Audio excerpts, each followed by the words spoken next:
지금까지는 성공한 공공미술에 관해서 말씀드렸습니다.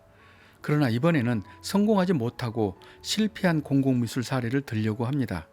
사람이 하는 것마다 성공할 수는 없겠지만 이번 경우는 처음 뜻과 의도는 좋았는데 제작 방법을 잘못 선택해서 실패한 사례입니다. 그 구체적인 실패 이유와 문제점을 찾아보겠습니다. 그리고 이번에는 제가 생각하는 방법과 대안을 설명하는 가운데 제 작품에 관한 소개도 나오게 됩니다. 처음부터 이것을 의도한 바는 아니었다는 말씀을 드립니다. 상황에 맞는 설명을 더 정확히 하려다 보니 이 방법을 택하게 되었습니다.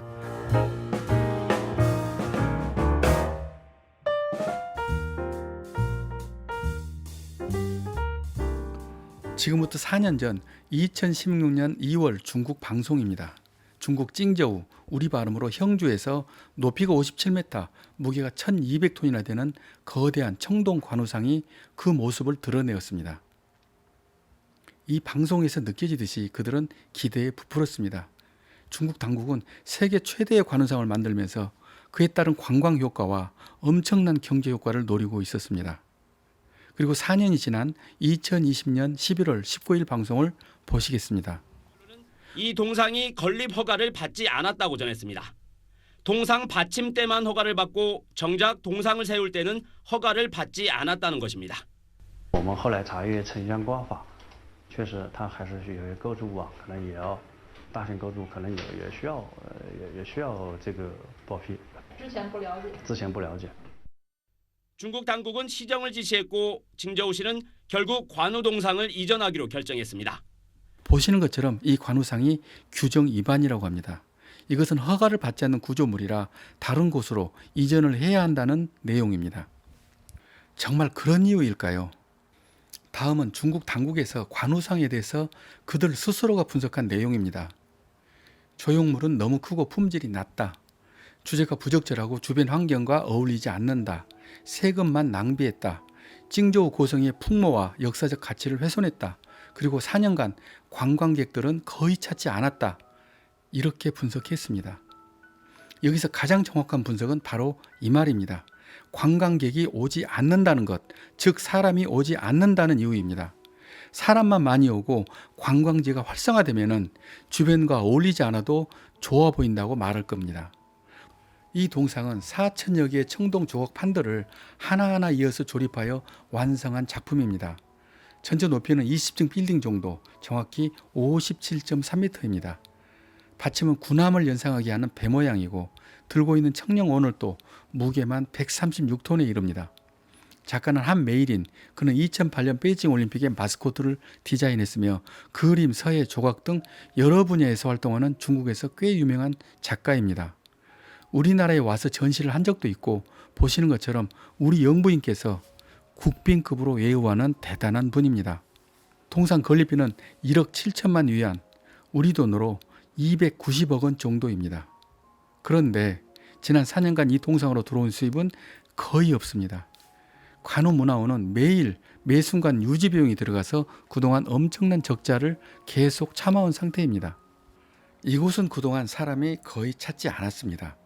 보시는 대로 그 넓은 광장에 사람은 딱 6명 있고 그중 꼬마 둘이서 공놀이라는 한적한 풍경을 볼 수 있습니다.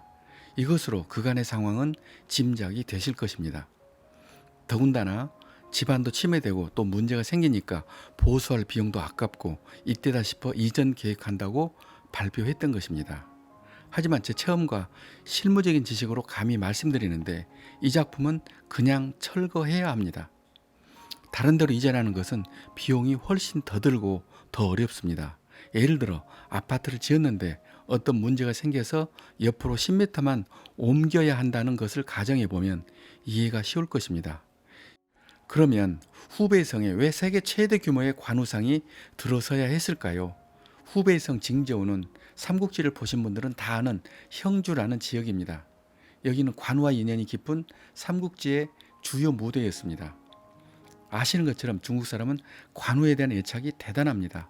언제부턴가 관우를 재물 신으로 여겨서 만든 관우 사당이 중국 전역에 헤아릴 수 없이 많습니다.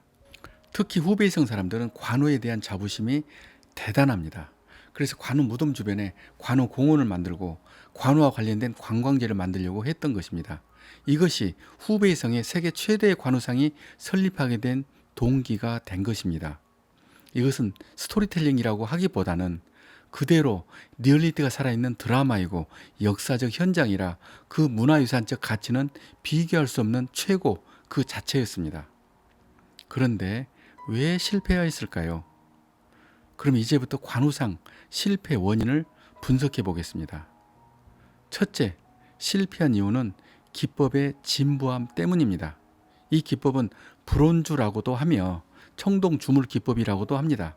그 유래는 쇠를 녹여서 형상을 만드는 기원전 500년 전 철기 시대부터 시작한 오래된 기법입니다.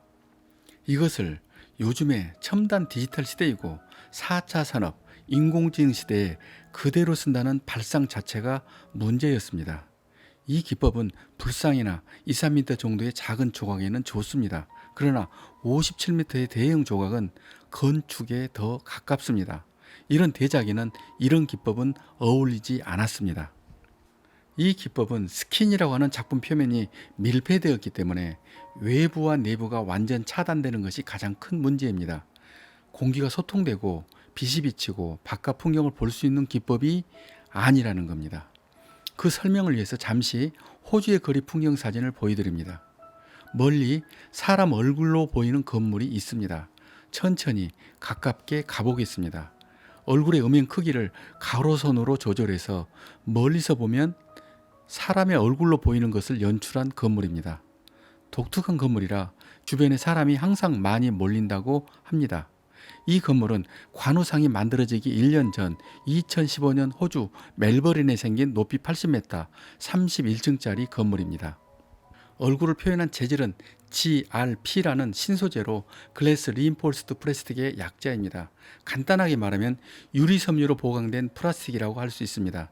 이 소재는 보시는 것처럼 마감도 깔끔하고 가볍고 열의 변형도 되지 않는 새로운 소재입니다. 이렇게 착한 GRP는 더구나 가격도 브론즈에 비해서 훨씬 저렴하고 시공성도 아주 좋습니다. 다음은 베트남 호치민과 필리핀 두타르테 대통령의 얼굴을 소재로 제가 구상한 건물 디자인을 몇 개 보여드립니다. 약 4년 전 이 나라들과 어떤 이야기가 있어서 만들었던 시안입니다. 보시고 있는 이런 건물 파사드는 호주의 경우처럼 평면적인 것도 있고 3D 입체로 하는 건물 파사드도 다 가능합니다. 두 번째는 소통의 마인드가 부족했다는 것입니다. 제가 수없이 말씀드린 대로 공공미술은 소통이 최우선입니다. 인터랙티브한 요소로 사람을 끌어들여야 하는데 그렇지 못한 것이 이번 실패의 원인입니다. 이 작품도 나름 소통을 염두하고 시작한 것은 보입니다. 1층에 관우 문화원을 만들어서 관중을 입장하게 하려는 시도는 좋았습니다.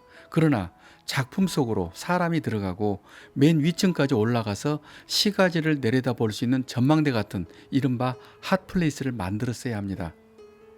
뉴욕의 베슬, 에펠탑, 자유의 전상 같은 세계적으로 성공한 공공미술은 이른바 사람이 모이는 핫플레이스가 있습니다. 그것이 바로 전망대입니다. 사람들은 전망대 올라가서 도시 전체를 구경하라는 목적으로 입장료를 내고 들어갑니다. 거기서 그들은 식사나 음료 등으로 소비하면서 그들만의 흔적과 추억을 담은 기념사진도 찍고 그것을 인스타나 페이스북에 사진을 올리고 글을 씁니다. 이것은 정말 중요한 현상입니다. 이것보다 더 효과적인 홍보는 없다고 생각합니다. 아시는 것처럼 소비자가 본인의 체험을 직접 공유하고 퍼뜨리는 것보다 더 효과적인 홍보는 없습니다.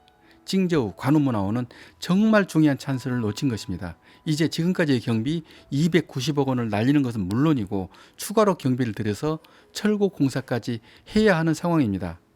다시 한번 공공미술은 작품과 관객이 소통하지 않으면 절대 성공하기 어렵다는 말씀을 드립니다. 다음은 관우상이 세상에 처음 공개될 때 신문에 나온 사진입니다. 보트가 시원하게 질주하는 강 저편에 위풍당당한 관우상이 있습니다. 이 작품을 처음 본 솔직한 제 느낌은 대단하고 멋져 보였습니다. 그런데 이것보다 더 좋은 방법이 있을 것 같아서 새로운 표현 방법을 찾아보았습니다. 그리고 관우를 등소평 흉상으로 바꿔서 그 자리에 그대로 올린 이미지입니다. 작품 기법은 제가 늘 하는 둥근 파이프 기법과 사각 그리드 기법 두 가지로 되어 있습니다. 형상은 조각인데 속은 비어 있어서 내부 공간은 사용할 수 있는 건축 구조입니다. 즉 박물관이나 세미나실을 만들고 그리고 승강기를 통해서 전망대까지 갈 수 있는 구조입니다. 이어지는 이순신 장군상도 같은 기법으로 설계한 것입니다. 사용하는 내용도 같습니다. 이 작품 안에서는 파이프 단면 사이로 보이는 바깥 풍경을 전혀 불편하지 않게 볼 수 있습니다. 조심스럽게 제 속마음을 말씀드립니다. 관우상도 이렇게 사람을 작품 안으로 들어가게만 하였다면 적어도 관광객이 안 와서 철거되는 상황은 없었을 것이라는 생각입니다.